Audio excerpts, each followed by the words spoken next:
De telle manière que le bâton d'Aaron, qui était un bois sec, placé là, ces bois avaient bourgeonné. Ichupuka, le feu avait poussé. Et il y avait des fleurs, finalement même des fruits. Et même les fruits avaient mûri. Et ces fruits-là étaient même mangés. Pour montrer que c'est la présence du Créateur qui était dans le lieu très saint. Le Créateur, c'est la source de toute vie.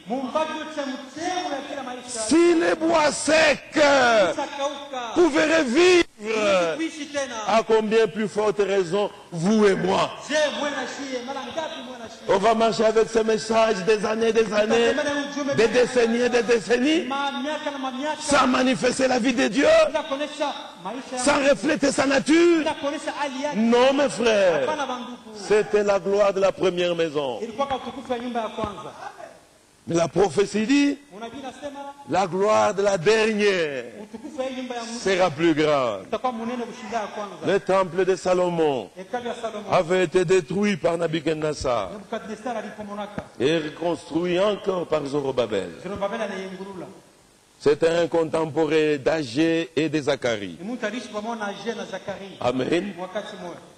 Et ce temple rebâti a été très vite encore démoli par Antiochus Épiphane.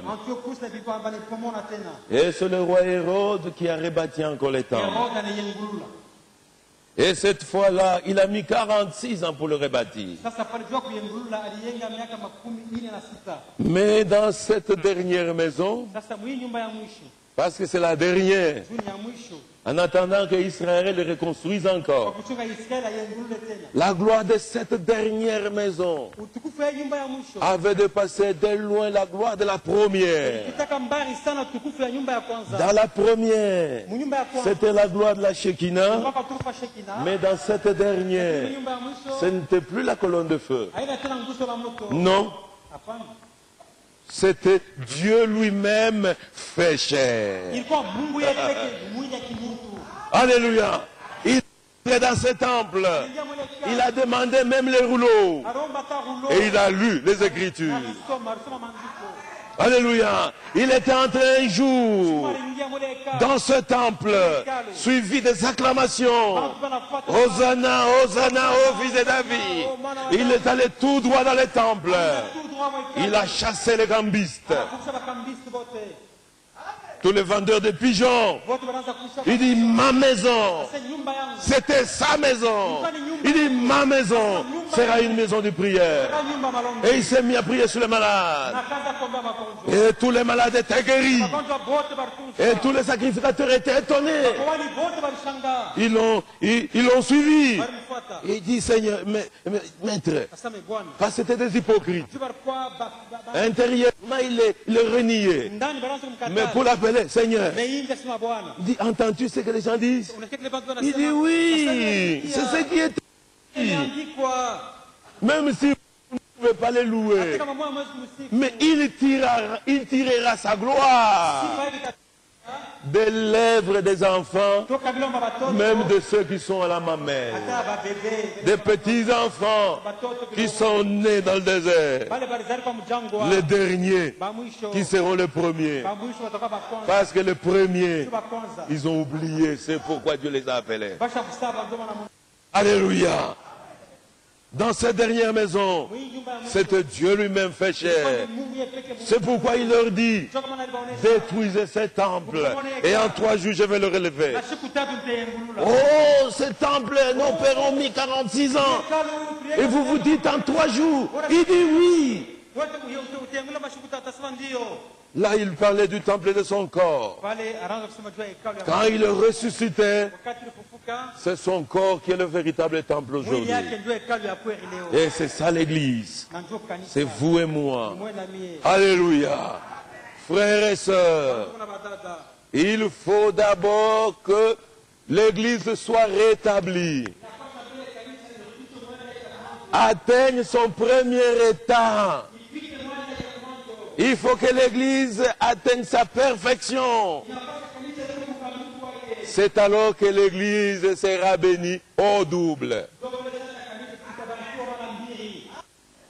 C'est la toute-puissance de Dieu.